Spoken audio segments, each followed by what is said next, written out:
Today, we're here with Mr. Samuel Mancuso. He goes by Sam. And Sam, how old are you? I'm 101. 101. Yeah, Can we ask you a few questions today about your service in the military? absolutely. What inspired you to join the military, and which branch did you serve in? I, as a youngster, I was interested in flying and model airplanes and so forth. So when I turned 18, uh, actually when I was 17, I applied to be an aviation cadet, and I, I, I passed the requirements and so forth, and uh, became a flight engineer in the Air Force. And around what year was that you did this? 1943. 1943. I went in, my birthday is in May of 43. And I should have, the Air Force wanted me on my birthday. The Milford, uh, the Milford board that decided when you would go and so forth, uh, they kept me until August of that year. It probably saved my life because um, I, I was in pilot training for 9 months. And after 9 months, the, the government decided that all of us in pilot training would be transferred out of pilot training into crew chief and uh, mechanics and that sort of thing.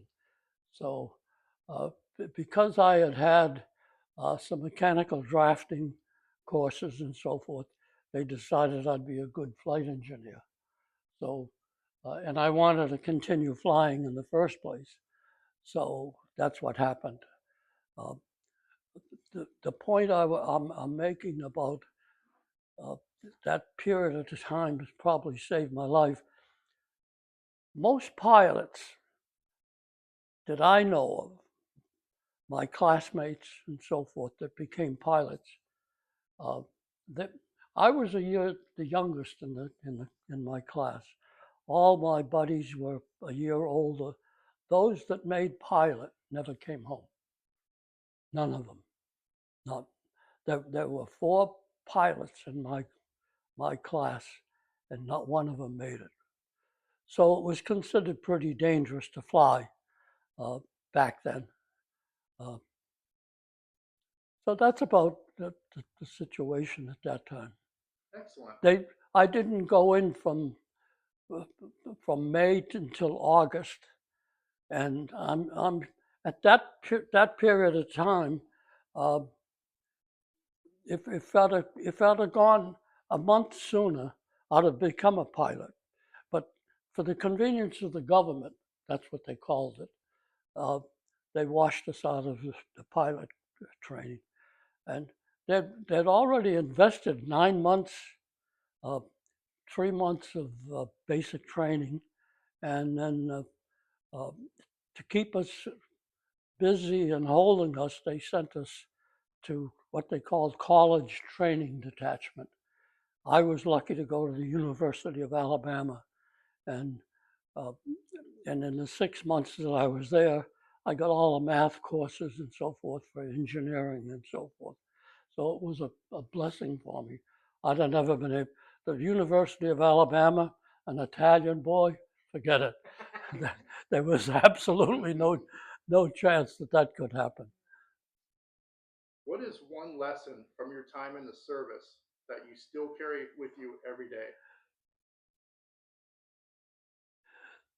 Yeah, that, that, that's not difficult.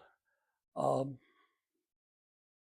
Never to get flustered, or no matter what the situation was, to stay calm.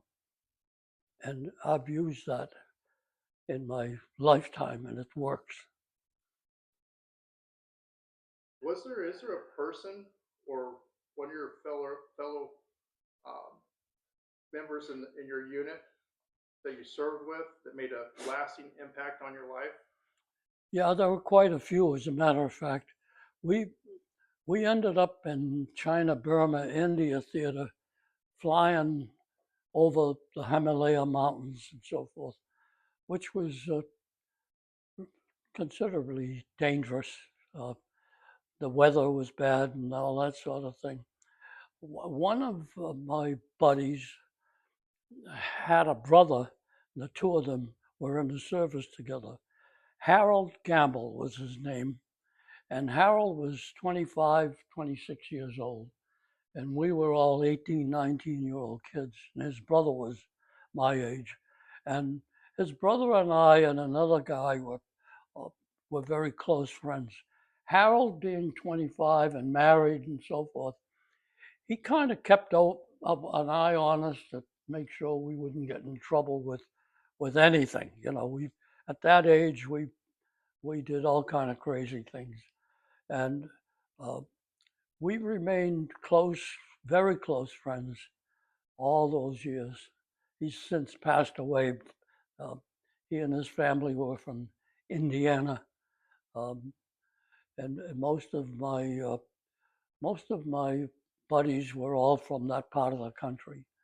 Uh, I was I had an unusual accent as far as they were concerned, and they gave me the business pretty much all the time.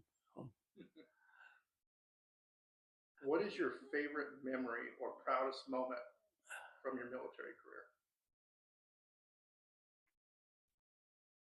So I think I answered that on this. Let me just look this over for a minute. Go ahead. Oh, of course. When I received my wings to fly, you can see them on my uniform there. Um, to me, that was the most important thing, and you can lift it. Well, that's all right. Don't worry about that.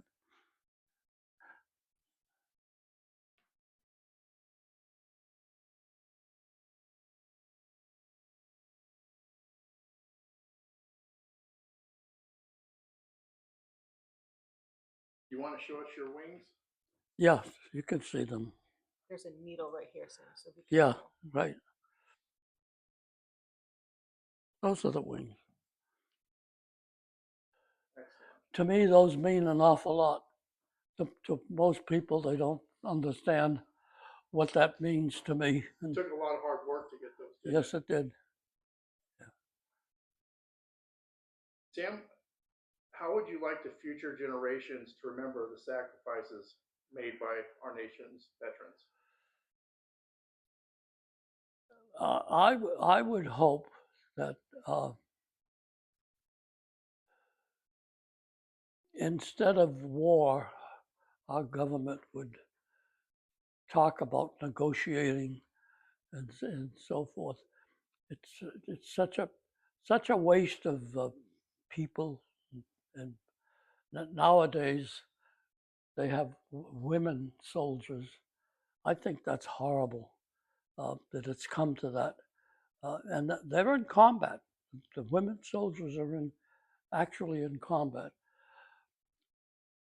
I don't know who I would blame for that, but whoever caused that sort of thing ought to be ashamed of themselves, because that's no place for a woman. I can tell you that.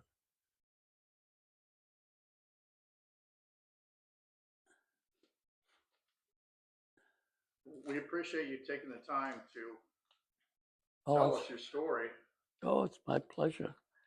Thank you very much, buddy. Why did we get him roses? Rose them? Because we got you roses because you grow your own roses.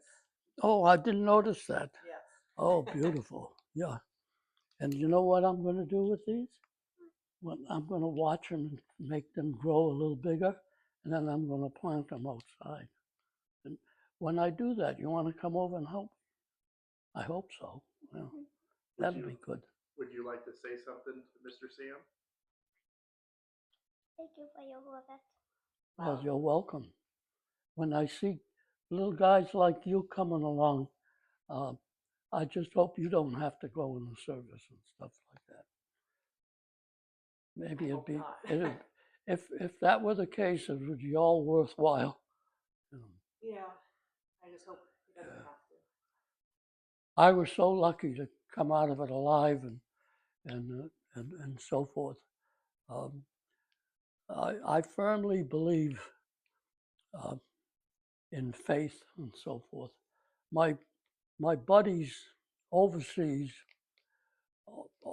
always commented about how come you stay so calm and happy all the time. I says, well, when I'm underground, I'm happy. And uh, I saw too many boys become nervous wrecks because of what we were doing. And uh, I had an 8th grade nun as a teacher, and she was she must have had a vision or something or other, because she always preached to us boys to uh, be strong and and and faithful to our families and all that sort of thing, and to have faith in God. That, of course, I was an impressionable kid, and that carried over into my high school, and especially when I got into the service. Uh, I was fairly religious and remembered everything that she told us about that. So maybe I was a little crazy not to be frightened and so forth. I loved flying, and the rougher the better, as far as I was concerned. And uh, my pilots, the weather over the hump, they called it the hump, the Himalayan mountains that we flew over. And uh, uh, the way the situation was in the cockpit, the pilot sat here, I sat in the middle, and the co-pilot sat here. And my job was to control the engines and so on and so forth. And once things were quiet, inevitably one of us would generally fall asleep or whatever. When things were quiet, it was such a pleasure to be there flying and so forth. And I would fall asleep. And there were times when the pilot or the co-pilot would shake me and wake me up and say, how the hell can you sleep under the conditions that we're in? And and I did. It's just I was too dumb to understand the danger, I think. So Maybe so. Well, we really thank you for your time today, Sam. it's my pleasure, and I want to compliment you people for doing such a thing. Uh, I don't know of anybody that's ever thought of doing something like this, so I'm been glad to contribute what little I could, Thank you. especially with my buddy here. Yeah, this is your project for school, right? Yeah.